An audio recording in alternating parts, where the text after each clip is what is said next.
नमस्कार दोस्तों, सूर्य fundamental study में आपका स्वागत है। चलिए वीडियो देखते हैं। मैथ का सवाल चल रहा था, अभी स्क्वायर एरिया फाइंड कर रहे थे, ट्रायंगल का और स्क्वायर का, रेक्टेंगल का, यही सब चल रहा था। तो उसी में चलिए नेक्स्ट क्वेश्चन हम पढ़ते हैं। कौन सा क्वेश्चन होगा आपका ना। कह रहा है ABCD एक वर्ग है। यदि ABCD एक वर्ग है यानी स्क्वायर है, ABCD क्या है? स्क्वायर। ABCD एक ही स्क्वायर है। इसके विकर्ण, विकर्ण मतलब ये डायगोनल, इन डायगोनल का क्या है? 5.2 सेंटीमीटर, 5.2 सेंटीमीटर ये डायगोनल है। तो कितना इसका एरिया होगा?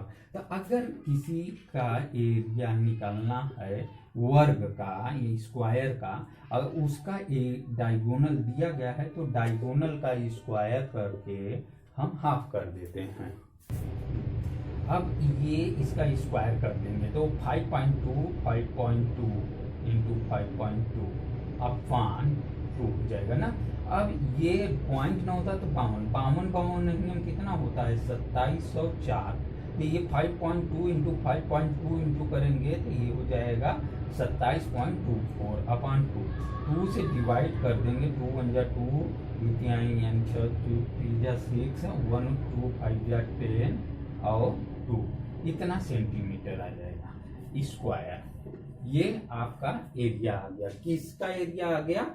ये आपके स्क्वायर का। समझ में आया?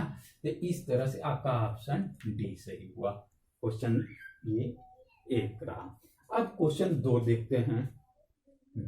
क्वेश्चन 2 क्या कह रहा है इसको देखिए, इसको भी समझ लीजिए।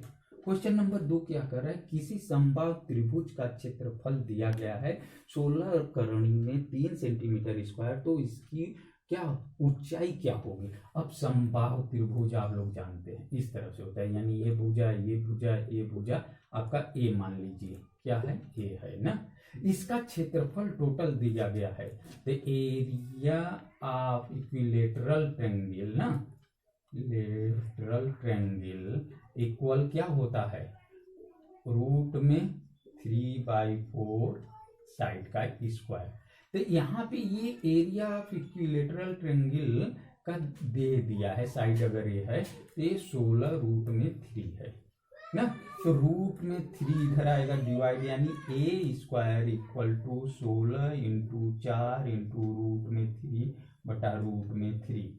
रूट में 3 रूट 3 कट जाएगा। ए स्क्वायर बराबर 16 चौका 64 ना। तो ए बराबर क्या हो जाएगा? 8। आपका ए बराबर 8 आ गया, यानी साइड आपका 8 हो गई। आपकी साइड 8 हो गई, लेकिन क्या पूछा है? उसकी ऊंचाई क्या होगी? अब ऊंचाई के बारे में देखिए तो किसी भी त्रिभुज का क्षेत्रफल बराबर 1/2 आधार ना। आधार क्या है? ए है। ए आपका आ गया 8 गुणे ऊंचाई। ऊंचाई आप एच मान लीजिए, यही ऊंचाई हो जाएगी ना, एच। अब त्रिभुज का क्षेत्रफल दे रखा है 16 रूट में 3, लिख लिया इस तरह से।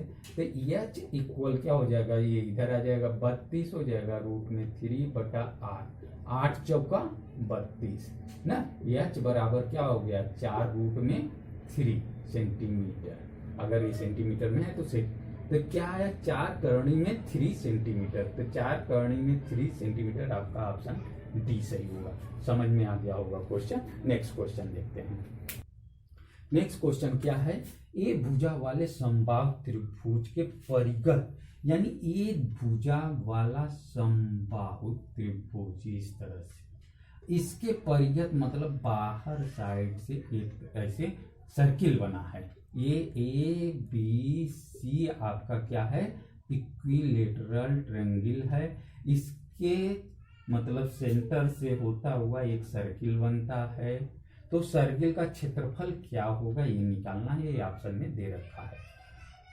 इसको देखिए दोस्तों, ये कैसा क्वेश्चन है? इसी तरह से घुमा के ग्रुप डी में पूछा जा रहा है, इसी तरह से CBT 2 NTPC में पूछा जा रहा है। तो आप सीधी सी क्या जानते हैं कि ये समबाहु त्रिभुज है, समबाहु त्रिभुज है, और समबाहु त्रिभुज का सेंटर ये इसका अर्धक ये कोणों का अर्धक जब करते हैं जहां पे मिलता है वो सेंटर होता है, वो सेंटर होता है जिससे कि ये सर्किल बनता है, उसके मतलब शीर्षों से होकर जाता है, सर्किल बनता है, मतलब वृत्त बनता है, वृत्त का परिधि इसके बिंदुओं से होकर गुजरता है। ये समझ में आ गया होगा।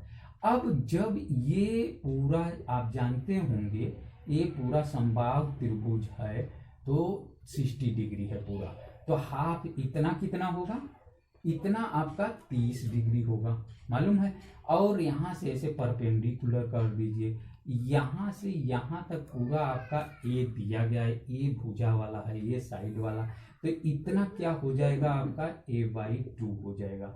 अब देखिए यहाँ से यहाँ एक एंगल बन रहा है ये 30, ये पूरा ये, तो ट्रिग्नोमेट्री थोड़ा बहुत पढ़े होंगे आप, उसमें एंगल का और साइड का रेशियो अगर आप लोग नहीं पढ़े हैं तो हमारे चैनल के प्ले लिस्ट में जाइए, उसमें ट्रिग्नोमेट्री का प्ले लिस्ट है, उसमें कुछ पढ़ाया गया है, आकांक्षा पाल द्वारा कुछ मतलब रेशियो बताया गया है, ट्रिग्नोमेट्री एंगल और साइड का रेशियो, तो उसी से रिलेटेड यहाँ पे ये आ गया है, इसलिए मैं बता दे रहा हूँ, मैं नहीं पढ़ाया हूँ अभी तक। तो ये देखिए इस तरह से एंगल बना, ये 30 डिग्री है, यहाँ से यहाँ तक ये साइड आपका a/2 है, समझ में आया। अब ये क्या है, इस वृत्त का त्रिज्या है ना, इसी को निकालना है, और ये राइट एंगल ट्रायंगल ऐसे बन रहा है, तो ये राइट एंगल ट्रायंगल में ये क्या हुआ, कर्ण हुआ ना, कर्ण, और ये क्या हुआ, लंब, ये क्या हुआ, आधार, इंग्लिश में इसे बेस, इसे परपेंडिकुलर, इसे हाइपोटेनियस बोलते हैं।